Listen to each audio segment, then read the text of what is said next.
Now, Dan Danielowski of the Timberlake Playhouse. Dan, how long you been there now? This is 10 years now. My goodness, your 10th year? Yeah. Oh my, that is amazing.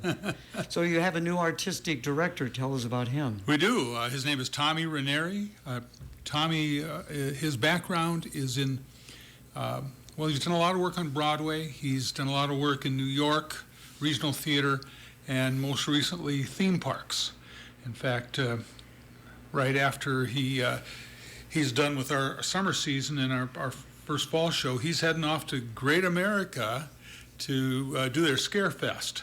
So Tommy is it's his first artistic director position, but he is just knocking it out of the park. He's hired a great company, a lot of great creatives. We're very happy to have him there.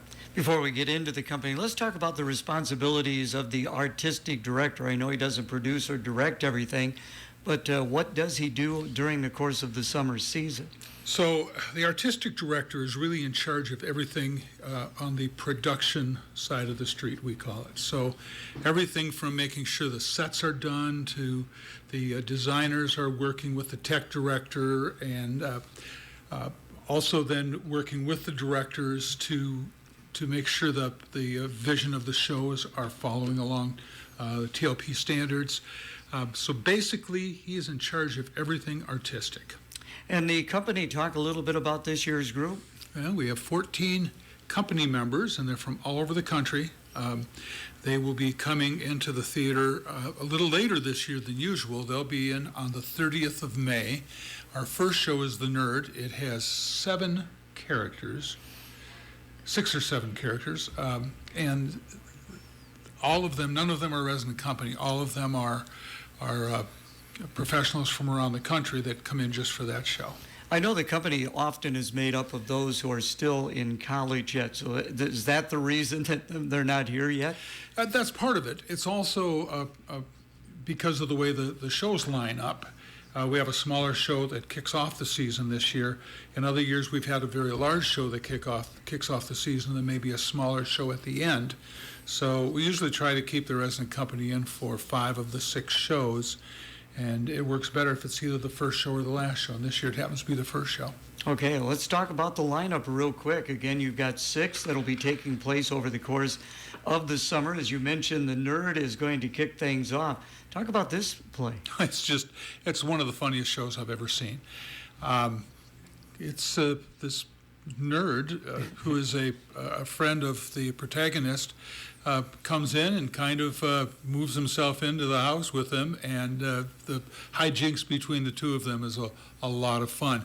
And we have a TLP alum, Cody Jolly, coming back to play the nerd.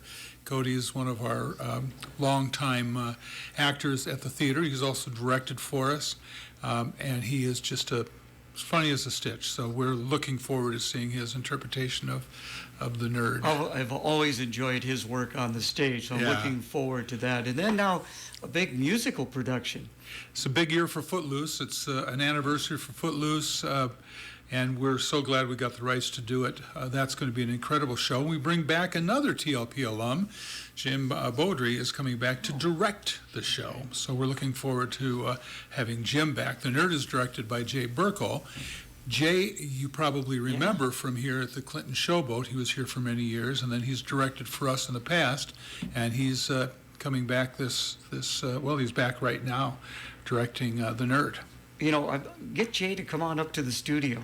I'll talk to him. Because we do the program with you on the first or the Tuesday before the opener at 9:05. If he gets the opportunity to come on up to Clinton next Tuesday, as a matter of fact, a week from today, love to have him in the studio. And I know James, when he was in town last year, he came to the studio as well. So great to have those guys both back. Yeah, I'll mention that to him. It's real hard next Tuesday. It's Tech Day, which means we start rehearsal at 9 in the morning, and we go to 10 at night. Okay, he might not be able to make it. It's a big day for putting the show together. Anything Goes will be the 3rd of the 6 on the stage. Crazy tap dancing show. We have a wonderful actress coming in for Reno Sweeney, and this will be Tommy's first show of the season that he is actually directing. So Tommy is coming in for that. So, and then Talk a little bit about the musicals. It seems like they always seem to be the big favorites. Yeah, well, the music for Footloose, we know a lot of that music. Anything Goes is Cole Porter, so we love, his music. And then after that, we come up with The Wizard of Oz, and all the songs from The Wizard of Oz, Off to See the Wizard, and If I Only Had a Brain, If I Only Had a, so it's a great show. Plus, lots of Munchkins doing the We Represent the Lollipop Guild. So, and we're still looking for Munchkins. So if we have any younger actors and actresses, we'd love to have you in. There's only 2 criteria. Number 1, you have to be under 5 feet tall. And number 2, you have to be available to make rehearsals. But we will split up some of the performances because that one's going a little bit longer. But what about the Flying Monkeys? they're going to be flying. Okay. We met yesterday with the flight company out at Kelb, Vertigo Flying Effects, and they will be in Flying Monkeys, Flying Witches, Flying the Good Witch. Yeah, so it'll be quite a show. I'm always amazed how in the theater you guys are able to put things together on somewhat of a small stage. I mean, you've got a pretty good sized stage, but Yeah, well, it's you work with what you've got. We actually do have a pretty good sized stage compared to a lot of other theaters. Yes. We're 45 feet wide, about 40 feet deep. So if you use all of that depth, you've got a lot of room up there. So we'll have room for as many Munchkins as we can. And so if you're interested, come on in, and we'll be flying the monkeys and the witches all around. So then we've got 2 more productions to talk about, and then so much more to delve into with Dan Danielowski. Number 5, Clue. Clue. It's a new version of Clue. And this is just going out on tour right now. So we are very lucky that we were able to get the rights for the show. I don't think sometimes our audiences realize just the kind of, number one, talent, but also the kinds of shows that we're bringing into Carroll County and the northern Illinois, eastern Iowa area. To get a show like Clue is huge. And one of the reasons we got it is because it's held by a company that we worked with a few years ago with our premiere of What a Wonderful World.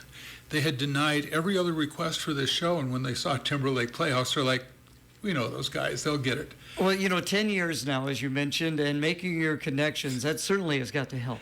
It honestly, in this business, it really does. And you think about it, because it's New York, LA, it's all over, it's so bright, but it's the smallest community of people. So it's, it's a big deal. And the final production, Jekyll and Hyde. This is going to be an amazing, amazing show.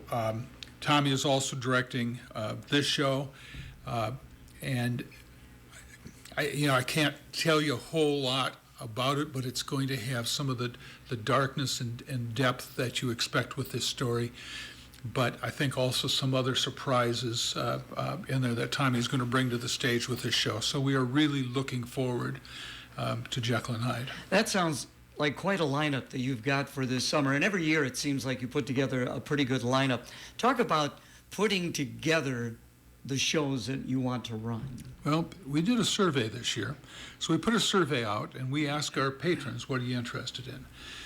And then we looked that over and we take out the ones that you can't get. Like everyone wants to see us do Come From Away, but it's not available for licensing yet. So you take that off the list at this point. Phantom of the Opera, it's not available for licensing. Les Mis was pulled off the licensing. So you pull all those shows out. And then we meet with our reading committee, and they look over the shows. They give us their opinions. Tommy gives a presentation on each of the shows and gets kind of a feel for what the committee wants, and then he'll put together a season that he'll present to me, and the two of us will look it over, and then we'll present that to the board. That's interesting. That's interesting. And I would imagine, musicals certainly at the top, but you got to have some slapstick, and you got to have some mystery and things like that. Well, it was interesting how in our survey we asked our patrons, would you like a full season of musicals, or would you like musicals and, comedies? And overwhelmingly, it was full season of musicals. But our patrons who come all the time They want musicals. Right. They're also the ones that answer the survey.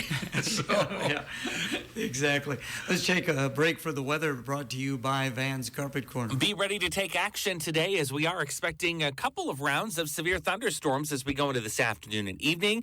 Very strong wind gusts, tornadoes, and some hail will be likely.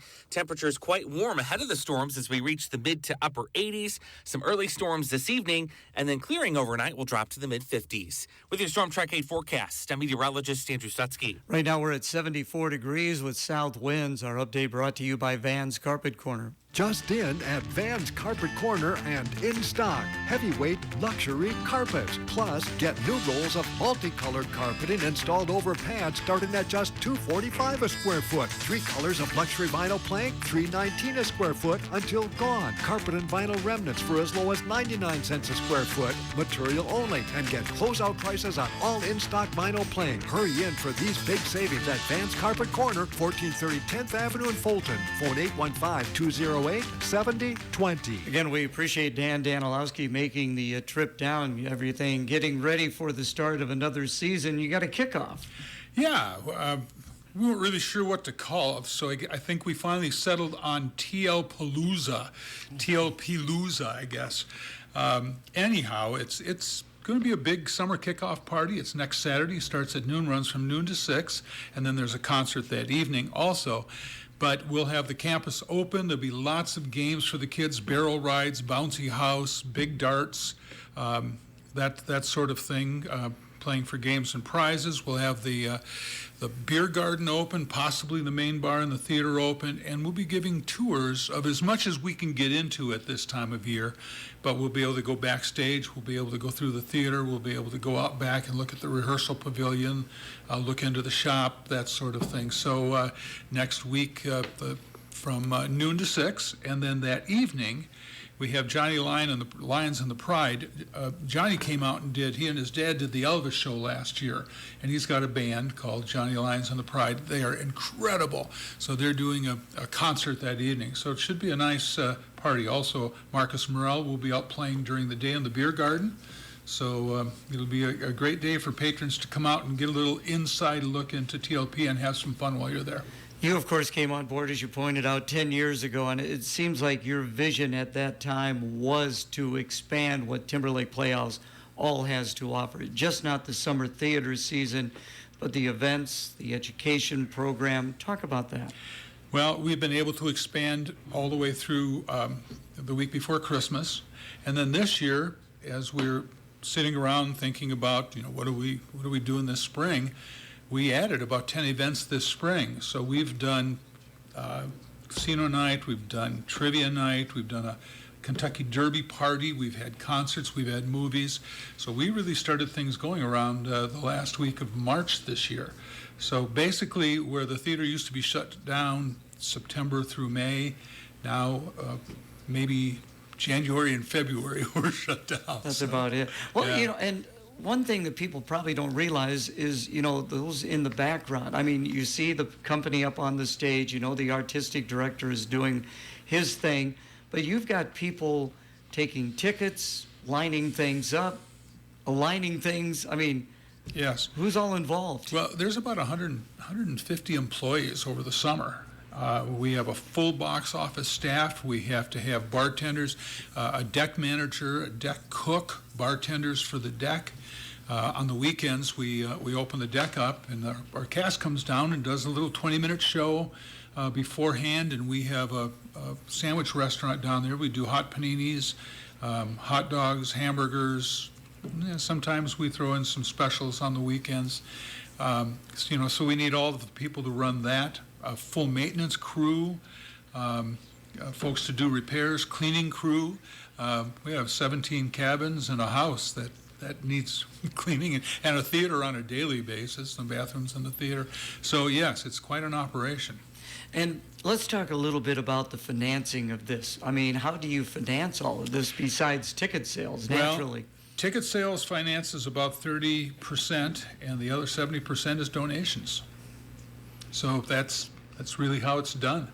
And it's difficult. I mean, yes, we made it through COVID, but we're still catching up from COVID. So every week we're looking at Payroll. All right. Yep, we got enough to get through this week. Now let's hope we sell some tickets for next week. And hope we get some donations for next week. So that part of the theater is still rough. And even with such a good year last year, we need another good year this year to really be back on our feet. Well, I think you'll have a good year taking a look at that lineup and all the different events you've got coming up. I want to get into the education program, but before we do that, you have made a number of renovations, and I know some grants were involved.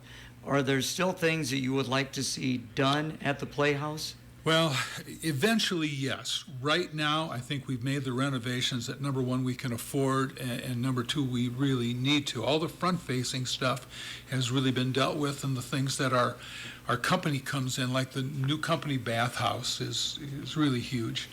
The remodeling of all the cabins, remodeling in the cafeteria, all of the things, because people get out here and they live here for 3 months. They can't be, living in a chicken coop. It's got to be some, at least some decent living arrangements.